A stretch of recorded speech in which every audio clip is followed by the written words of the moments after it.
Operations Sergeant for the Utah Division of Wildlife Resources Aquatic Invasive Species Program, and spends her time combating, I can't even say this, quagga mussels, the lovely mussels, quagga mussels statewide through boating enforcement and field operations. When she is not busy working, she is spending time with her family and hunting and fishing herself. Don't be surprised to see her out in camo next time you're in the field. And I know getting her and Jess together will put them both out in camo. So Jessica Wood, formerly Jessica Tenorio, because that's the way I know her, is JT, just like me, has been an EMT with the University of Utah Emergency Department for 4 years. In addition to working in the medical field, she's been an avid outdoorswoman since childhood, hunting in a variety of locations. She loves the outdoors and is a firm believer in respecting nature.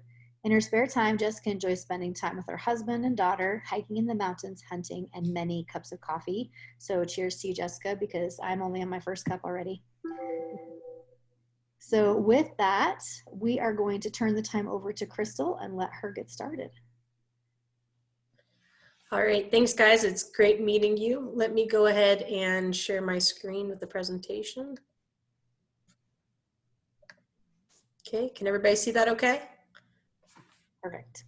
Perfect. Okay, so we'll get right into it here. Let's see. I'm going to put it, give me 1 second, make sure I put it in slideshow. Krystal, I'm going to go ahead and share the polling results just while you're getting it so that we can kind of see who's on. Yeah. It looks like we've got about 53% nurses. We've got 47% EMTs of those who participated. People share your familiarity with hunting and safety and regulations. So people hunt in the state, novice, toes are just wet. It sounds like that's the majority of people. Familiar with hunting are 29%, and well-versed is about 24%. And then can you name 3 or more potential hazards? So it looks like most people can do that. So it'll be an interesting reinforcement and introduction with your topics. Thanks. Thanks, Linda.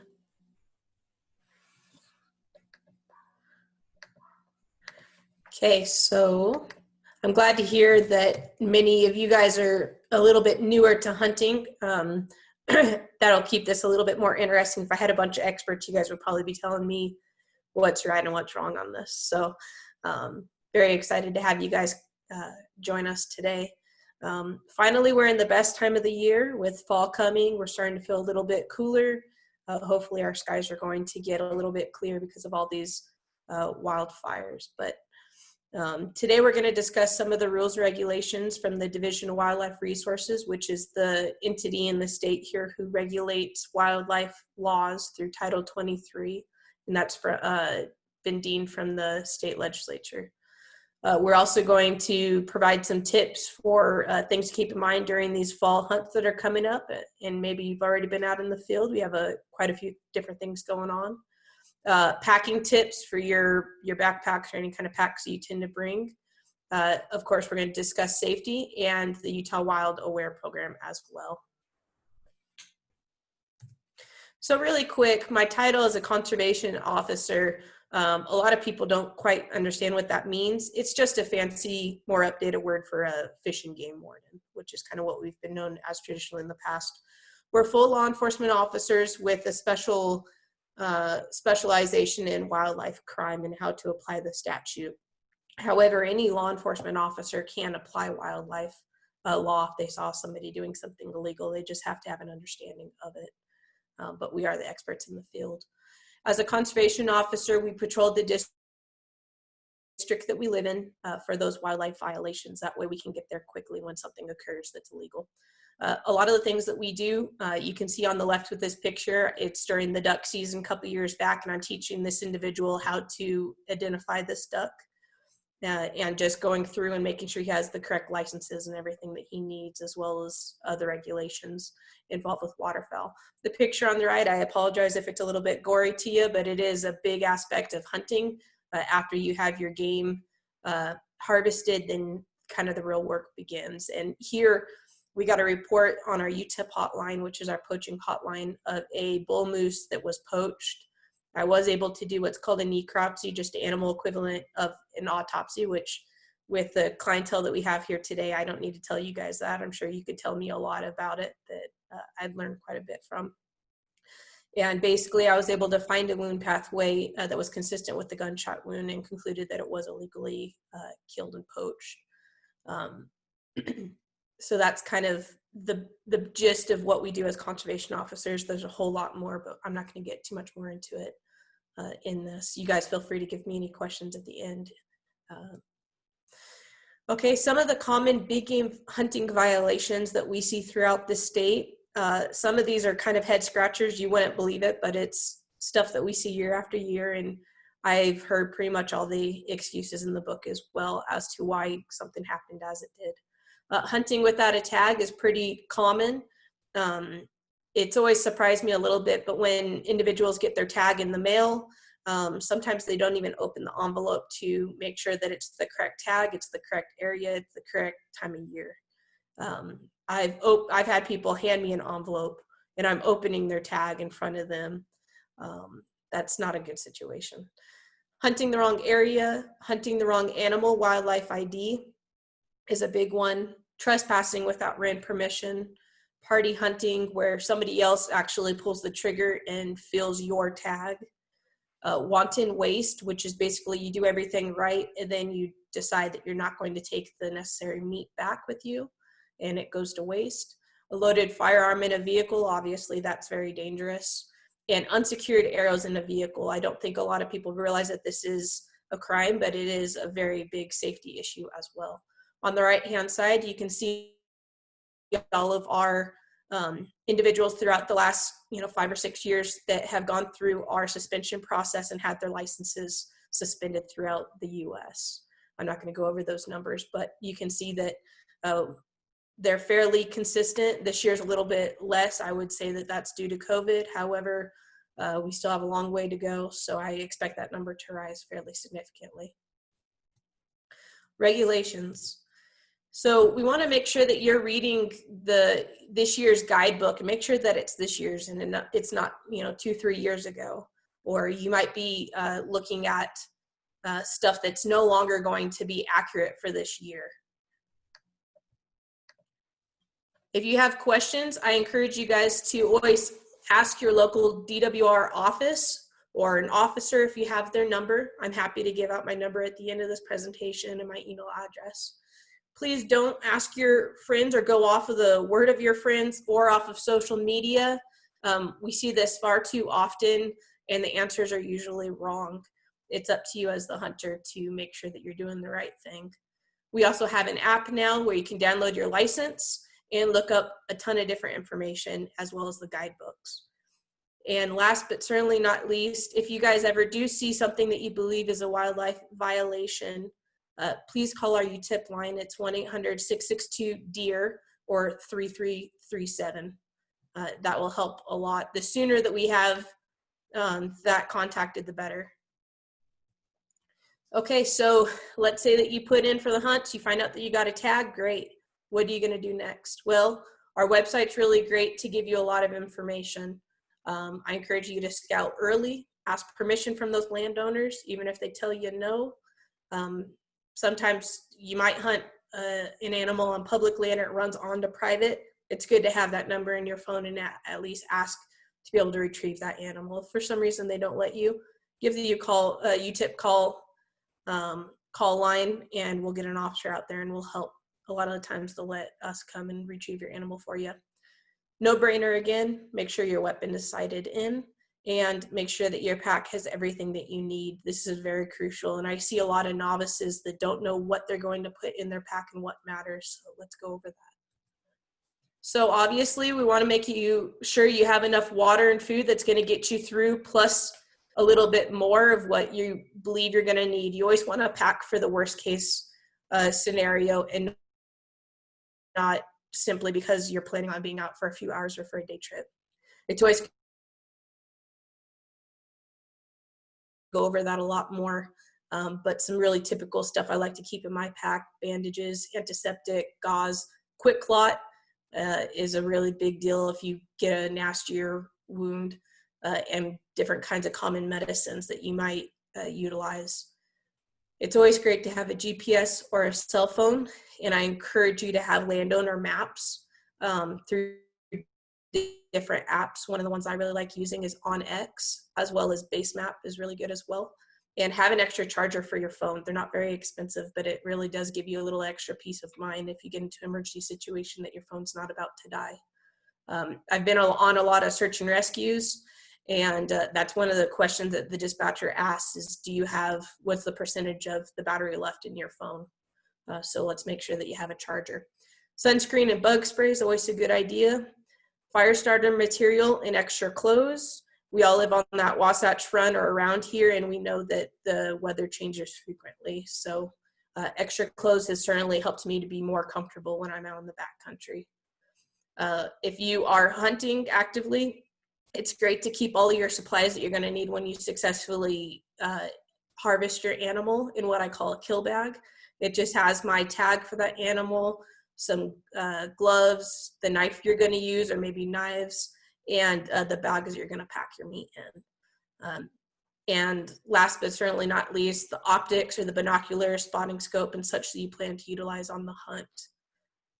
That's just a very, very broad version of some of the essentials that I believe that you're going to need when you go into the backcountry. Okay, and some issues that you can definitely have that will pop up when you're away from a lot of people. You never quite know what's going to be coming your way. Falls. We're not as common to use tree stands here as a lot of the eastern U.S. states, but people do occasionally use them for various animals. If you're not very familiar with using a tree stand, make sure you're very comfortable with it prior to your hunt, because that's one of the most dangerous ways that people fall while they're hunting is from a fairly high height. Obviously, you're going to be on uneven terrain, so even if you're right there on the ground, you might fall as well, so be careful. We've kind of seen in the news a lot of these search and rescues where they end up being unsuccessful to find the person in time.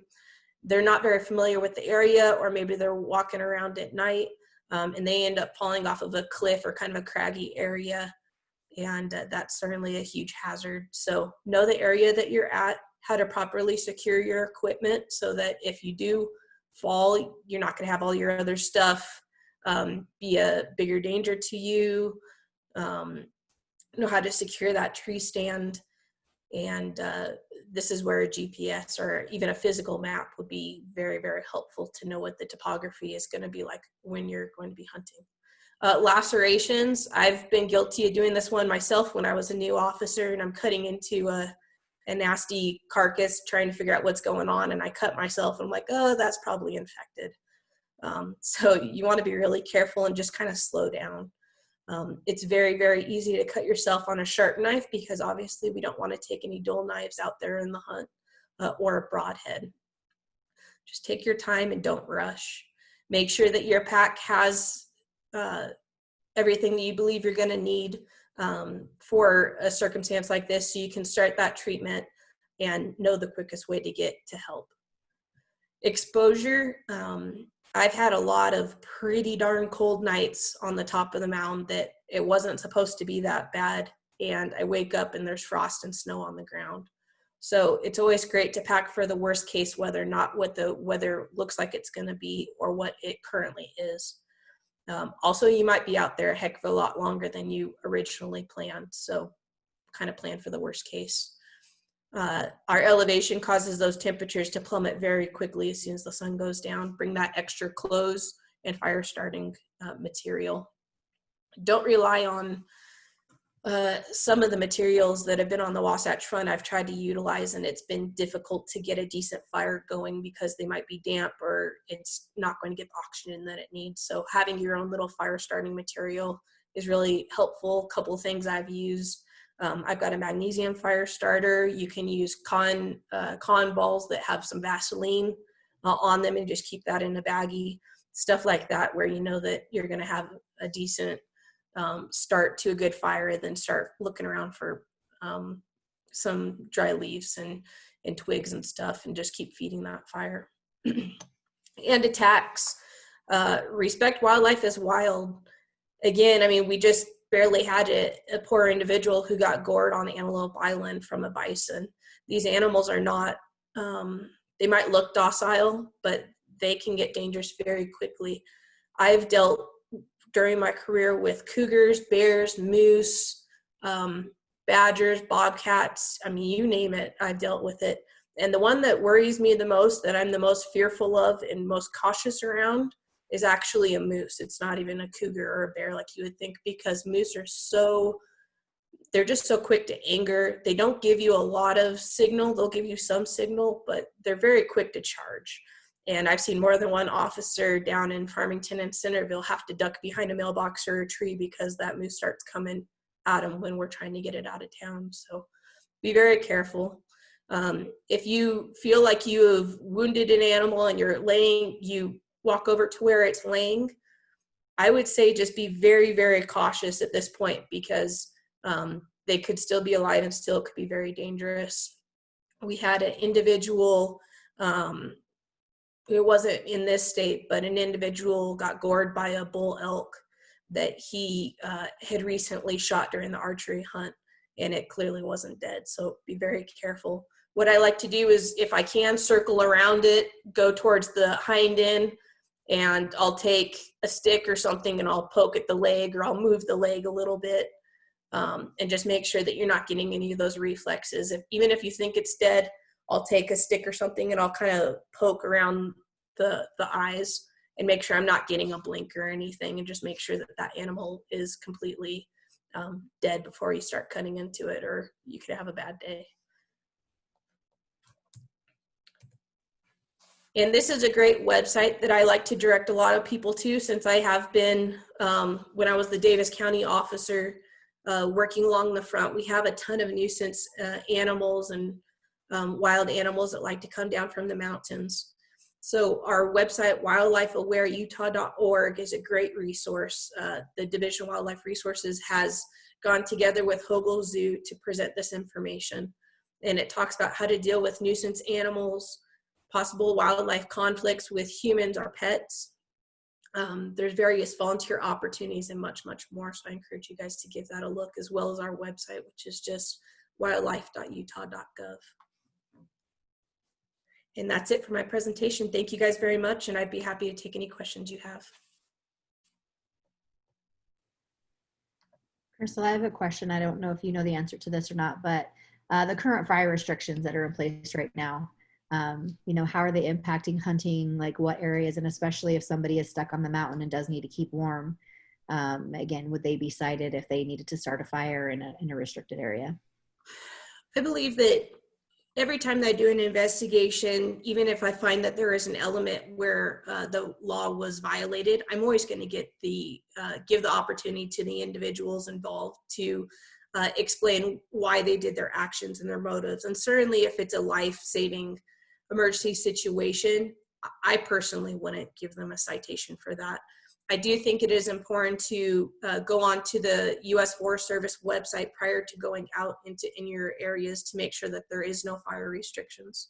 My husband and I went to Bridger Lake a couple of weeks back to celebrate our anniversary, and we found out that there was a fire restriction. And it's not fun because everybody enjoys having a campfire when you go out, but we need to all be responsible at the same time so that we don't have our fires get out of control. I hope that answers your question. Let me know if I missed anything. No, it does. S'mores just don't taste the same over, a stove. Nope, they don't. All right. Does anybody else have any questions for Krystal while we have her on? Okay. I am going to start yours, Jessica. Give me 1 second.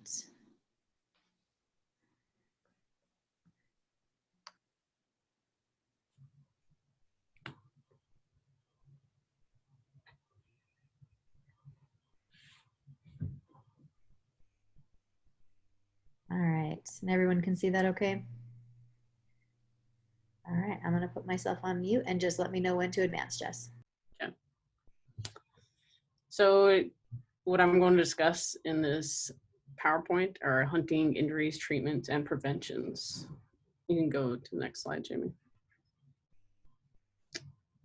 There are a couple pictures in here that that are graphic and they may make you uncomfortable, but a lot of us that are in the medical field, we probably see things like this constantly or worse. You can go to the next slide, Jimmy. So a couple things that we'll be discussing during this PowerPoint are gunshot wounds, slip, trips, and falls. Try to say that 10 times. Animal attacks, ATV accidents, environmental hazards, and lacerations. You're good, Jimmy. The first one we'll talk about, and people that may not know the hunting or hunting, they may think that gunshot wounds are the most common injury, and they're actually not. Gunshot wounds occur because poor handling of a firearm, and they're most of the time self-inflicted. They'll happen during tripping or falling, and one person in a hunting party may accidentally shoot another person in the hunting party thinking that they may be an animal. And during hunting, especially during big game season, you can use a variety of high caliber rifles. So there is a huge possibility of life-threatening injuries from these calibers. You can go on, Jamie. Some treatment that you can do for GSWs is stop the bleed, and this can play a very important role, especially if you're in field. A tourniquet, if needed, will be important. Quick clot, like Krystal said. Communication, so if you have GPS, and Garmin InReach, or your phone if it has service, can help you to get EMS and help.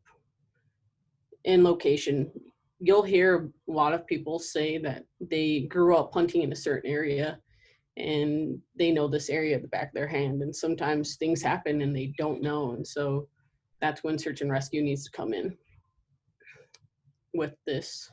And then rapid transport to facility with the GSW. You're good, Jamie. Next slide. Some rules for gun safety is people that are around guns, their parents typically like teach you these rules, but hunter safety teaches you as well. So always keep your firearm pointed in a safe direction. Always act like your firearm is unloaded, even if loaded, I should say, even if it is unloaded. Never put your finger on the trigger until you are ready to fire. And make sure you know what you're aiming at, what's behind your target, what's in front of your target. And PPE is very important as well. You'll see a lot of hunters that don't have PPE, especially ear protection. When you're shooting a high-powered rifle, it can really mess up your hearing. So make sure you have those simple things. Next slide, Jamie. And falls. Falls is the #1 injury that will occur during hunting season. Ground level and long falls. And these have potential of being serious, especially from a tree stand. And like Krystal said, a lot of hunters won't use tree stands here, but you'll see it every once in a while. And then slipping and tripping on your terrain and unleveled ground can make you trip. Next slide, Jimmy. Some injuries that can occur from, yeah, I will.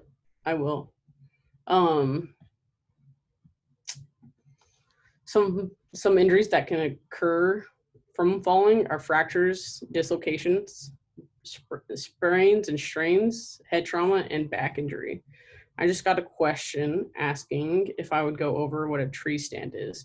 So a tree stand is, a hunter will place it in a tree at a certain level, a height, and they'll wait there until an animal approaches, and then they'll take the animal that way.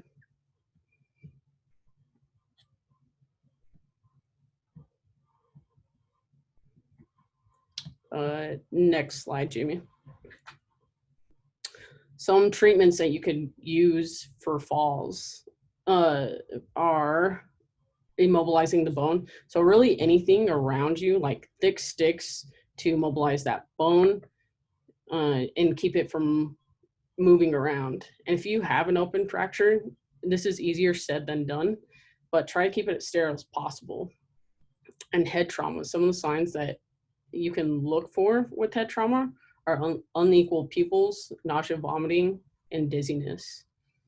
And for those fractures or inflammation, you can use an ice pack if you have one with you. Some prevention for falls, this is very important, I feel, because I'm very sensitive with my feet. Wear proper shoes, and before you're going out, make sure your shoes are broken in and you don't want blisters on your feet.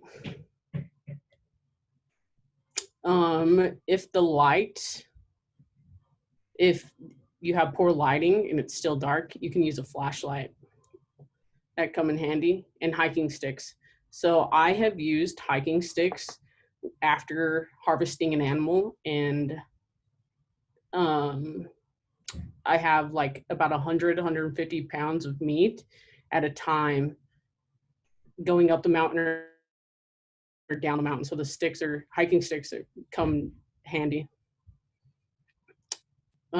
Tree stands. So for tree stands, you have ABCs that you can typically go off of.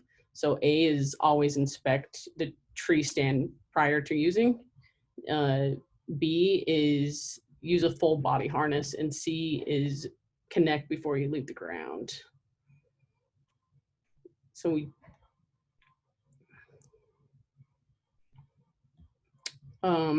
just got a question. Jamie, do you want me to answer the questions during or after? That's up to you, Jess. If you want to go through and then answer them when you're all the way done, or if they kind of pertain to what you're talking about, you can continue and answer the question. Okay. I'll answer walkers and then I'll answer the rest at the end. Yeah, you make your own tourniquet. You could use a stick and some A-strap if you have it, or even a shirt, and use a pen to tighten it to cut off that blood flow. So animal attacks, like Krystal said again, these are not common, but they do happen, as we know here at the University of Utah. And so they do happen, and we're talking about it. Some big game attacks are moose, the number one, the king of the forest, really. Bears, bison, elk, deers, wolves, and possibly Bigfoot. Some other animals during the warmer time are snakes, bees, and wasps. Next slide, Jamie. So this is the picture I was talking about. That might be a little graphic for some people, but some of the hazards from being attacked by big game is goring, trampling. You can be bit, and there's a huge potential of internal trauma and a lot of blood loss. So I'll go over this picture real quick, Jamie.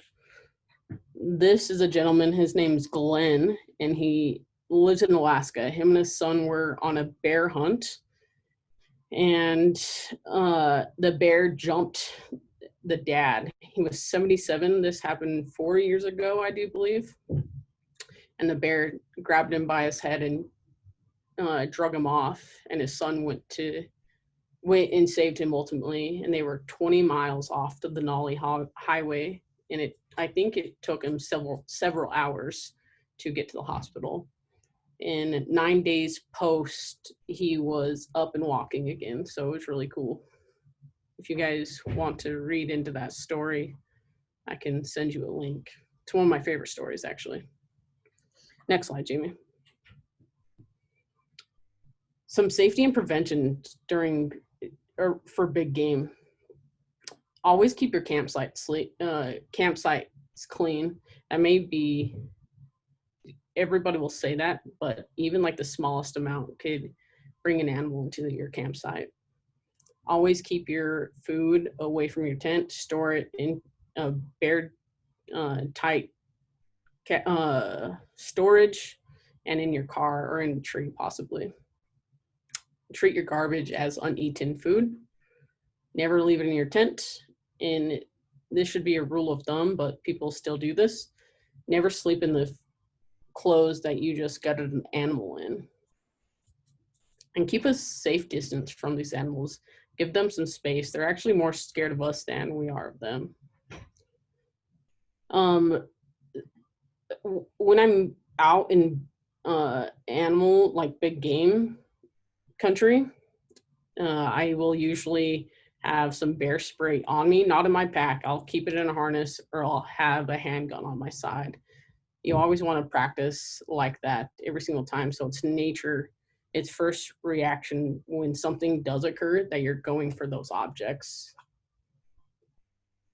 Next slide, Jamie. Envenomations, which is a difficult word. So envenomations are wasps and bees and snakes. So wasps and bees have a potential of anaphylaxis. And if you are allergic to those, you hopefully have your EpiPen. So snake bites, 50 to 70% of them result in envenomation. And depending on the species of snake, it can depend on what happens. Tissue damage. Some of the symptoms are tissue damage, abdominal clotting, bleeding, hypotension, nausea, vomiting, difficulty breathing, and muscle cramps and weakness. It's not ideal to be sucking out the venom, and it won't work. Staying calm when you are bitten by a snake will keep your heart rate slower, and not let the venom through your body as quickly. And then transport to a facility to possibly getting anti-venom. Next slide, Jamie. And another huge common accident and injuries occurred during ATVs accidents. So about 135,000 people are injured every year, and 1/3 of them are under the age of 16. And some of the reasons why these accidents occur are drinking, driving, speeding, hill climbing. And some of the injuries that we'll see with ATV accidents are the same as motorcycles and automobile accidents. Next slide. Some things that you can help prevent from an ATV accident is helmet and proper PPE. Drive at a safe speed for the conditions and terrain. And don't ride with a passenger if your ATV will not allow it. And ride appropriate ATV for your size. Keep off paved roads and never drive under the influence of drugs or alcohol. And everybody should take a safe ATV safety course, but I know a lot of people do not. It's recommended. And lacerations, which will happen when you're gutting an animal, or like when you're walking, really, if you don't have control over it. So field dressing an animal, and when you're handling archery broadheads, these have a high risk of infection. You can use direct pressure, sterile gauze to control bleeding, and utilize wound packing if the laceration is deep enough. And if the bleeding does not stop, you can use a tourniquet. Next slide, Jamie. Some knife safety. Never use your knife if you don't need it. Keep it in your sheath. Always cut away from you. don't run with knives, and keep your blade maintained. And know where people around you when you're cutting.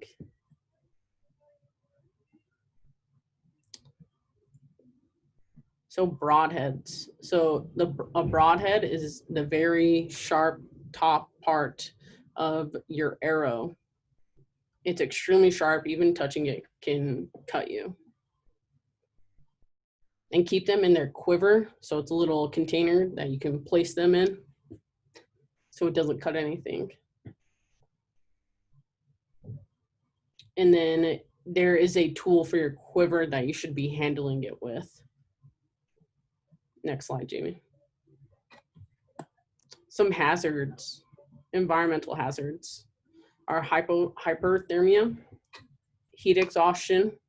Some symptoms that you'll find with heat exhaustion is fatigue, nausea, vomiting, cramping, tachycardia, and tachypnea.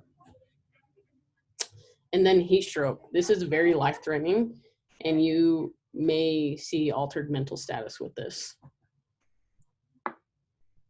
Hypothermia is also very life-threatening. The beginning stages of hypothermia is cold stress, so shivering and with normal mental status. Mild hypothermia is inability to do simple tasks, slurred speech, and fine motor shivering. Moderate hypothermia is uncontrollable and violent shivering with altered LOC. And severe shivering stops, muscles get rigid, decreased LOC, and unresponsiveness. And this, you'll have bradycardia and a slow respiratory rate. Next slide. Some treatment for hypothermia and hypothermia. For hyperthermia, you can rest, hydrate, move to a cooler environment to cool off, treat cramps with stretching, and transport to a hospital if symptoms get severe. In hypothermia, move to a warm environment, replace damp or wet clothes, eat calories, and place the individual into a warm sleeping bag and out of the wind, and seek medical treatment for moderate and severe hypothermia. Next slide. So things that you can help prevent with these hazards is check the weather way beforehand to get you prepared. Dress appropriately, especially for the winter. You can always take off clothes when it gets hot, but you can't add layers on if you don't have them. So for cold weather, you can also use hand and feet warmers, pack adequate shelter, and bring water to stay hydrated, and communicate if you need help. So GPS, Garmin InReach, a cell phone will help really well with these. And when you're out in the backcountry like this, you'll probably expect to be flown out because EMS and hospitals are so far out to get to you. And I think that is the end of my presentation. There are a couple questions. Walker asked if I am familiar with which facilities have antivetum locally. Jamie, you may be able to help me with this. I know the University of Utah does, but I'm not sure if every hospital has antivetum.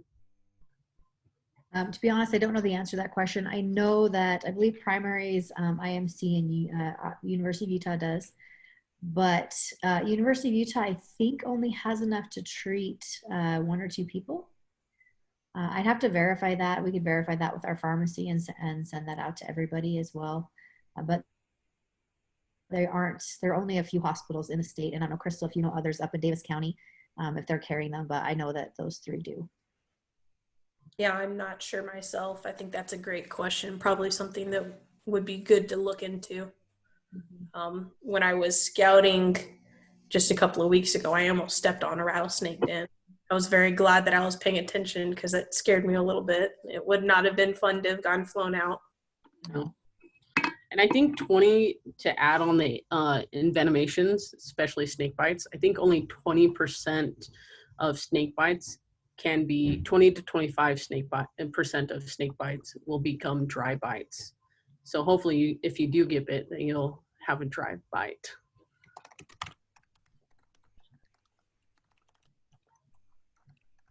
All right, does anybody else have more questions, or Krystal or Jess, do you guys have anything to add on to either one of your presentations?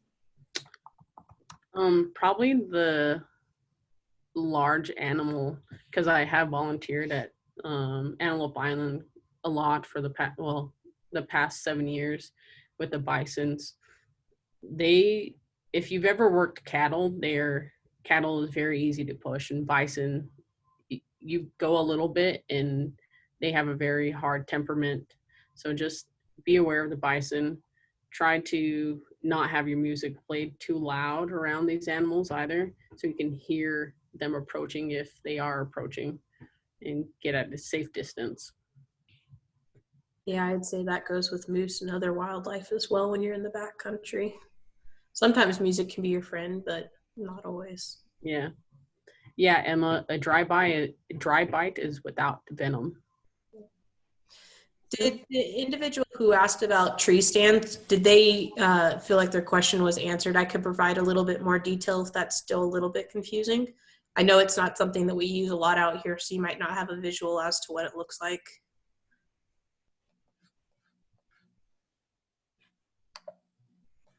I don't know if Walker wants to come off mute and let us know, or while we're waiting, Jess, if you don't call for Bigfoot, how do you know if he's out there? I don't think you do. Bigfoot calling. Because two of my favorite shows are Finding Bigfoot and I Was Prey. So I watch a lot of Animal Planet. No, funny thing about that, 2 years ago now, that same moose that I was working on at the very top of Farmington Canyon, I had a brand new trainee with me, and it was like my first field training experience where I was training somebody actively. And we got scared off of that carcass at about 7 o'clock, where it was starting to get dark, from a cougar actually growling at us from up in the hill. At least that's what it sounded like. But when I told all of my guys in my crew that, they're like, oh no, that was Bigfoot, or no, that was your sergeant trying to scare you guys. And it was quite an experience. And unfortunately, that trainee quit the next day. I don't think she didn't want to do the job anymore, but that's the only one I've had so far. But I don't know, Bigfoot could exist. Yeah. I mean, so on that note, speaking of that, if you are harvesting an animal, we all know that you can get like a cougar coming up to you, or wolves, or a bear. Suggestions on how to avoid being injured in that situation. Don't run, first of all. Make yourself look as big as possible. Yell, scream, throw things. Typically, that's especially helpful with the cougar. Try to get up a tree if you can. Try to leave the area if you're just kind of seeing them. Cougars they're definitely one of the big reasons where I do carry my pistol with me every time that I'm in the backcountry, because they do have a tendency to follow behind and kind of track the hunter. I've found cougar tracks in my tracks while elk hunting before. And that puts a little bit of fear down your spine kind of deal. Luckily, as far as wolves, we don't have any established packs here in Utah. We do have them occasionally migrate through, but I would use very similar tactics to that. If you can, it's good to not be by yourself in the backcountry too. The more people that you have, the better chance you have of looking intimidating to any predators.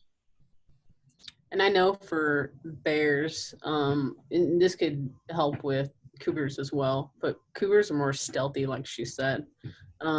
There's a bang that you can use. It's just like it's like a pepper spray type thing, but it just makes a loud sound, just like a gun, but you're not shooting anything.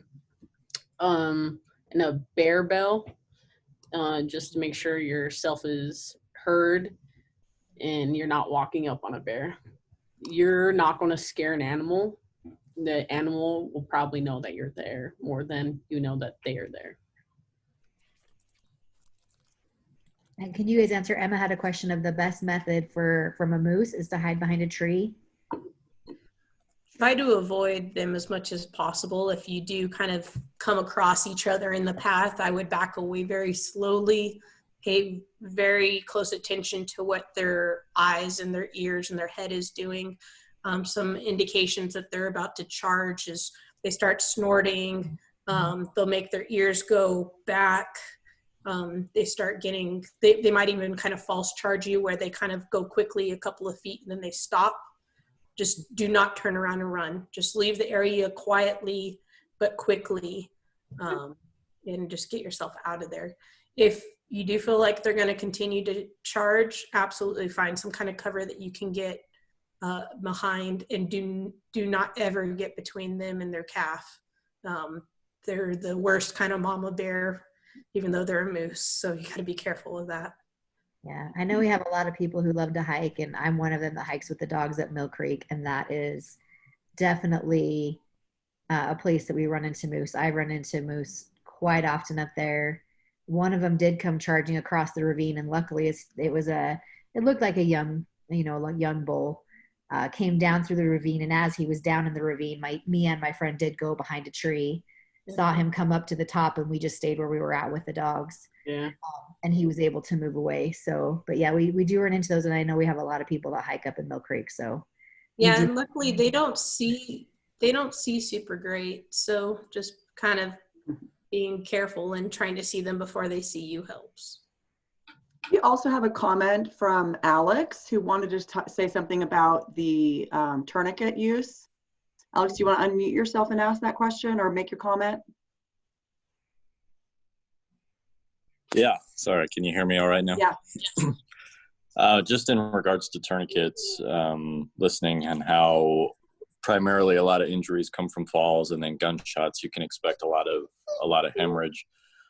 Studies on tourniquets, especially improvised tourniquets, show that they don't work very well without a windlass. And so kind of just some encouragement, if you're going to be going into the backcountry where you have a potential of pretty severe hemorrhage and long response times and transport times to hospitals, commercial tourniquets and knowing how to use them are just the way to go. I know it's kind of a low frequency thing, but it is probably one of your greatest risk factors for being in the backcountry.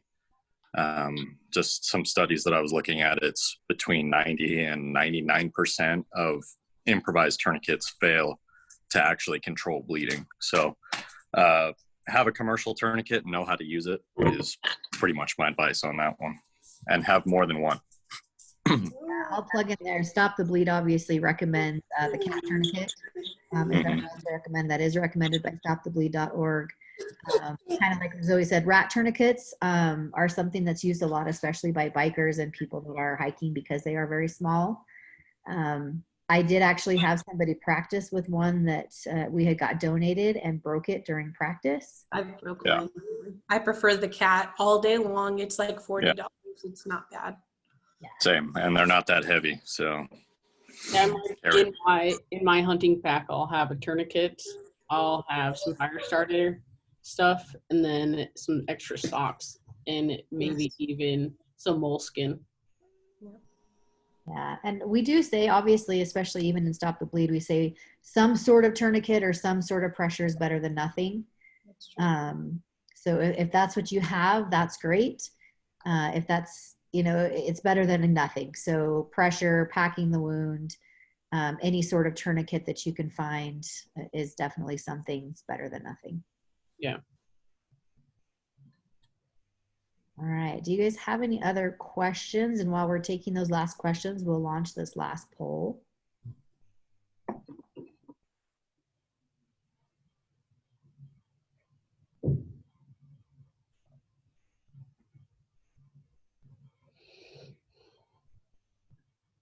There we go. So just remember, for these polling questions, this is what you need to answer for the for the CME. So definitely, you guys saying, Emma says thanks, very informative.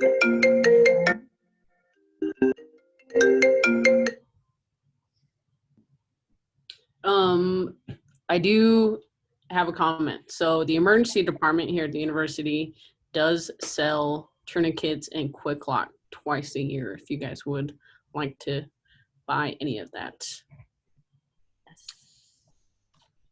Very useful. A great one in there. And I think another thing to add to that too is thinking about the chest seals, especially during rifle hunting season that's going to be starting in a little bit. If you're shot in the torso and you can't really pack that area or use a tourniquet, and try not to use it around people's necks as much as you would like to. But yeah, having a chest seal is another way to help that as well. Yeah.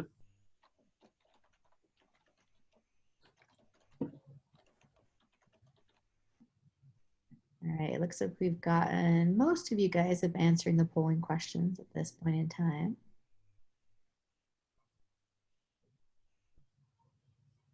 And yeah, as Linda said, if those of you who's logged on with somebody else or with a group, we'll send you these polling questions. You can answer them and we will get you that certificate sent.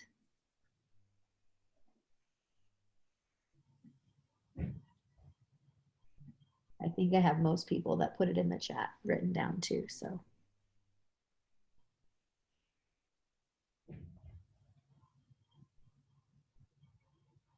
I'll give you a few more minutes to answer this poll. Again, Krystal and Jess, I want to thank you guys for kicking us off with our injury prevention series. We're going to keep going. We're going to do some backpacking, hiking safety, some backcountry safety. We're going to do some environmental, kind of looking at the huge change in seasons and in temperatures. We know that we're in the 90s today, and what last week at the same time we were in the 50s.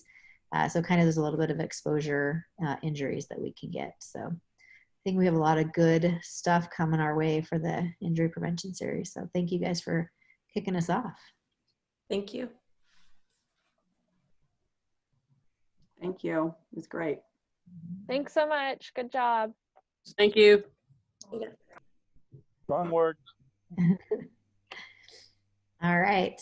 Make sure that you've answered the polling questions if you needed to, and you guys all have a good day. Thank you.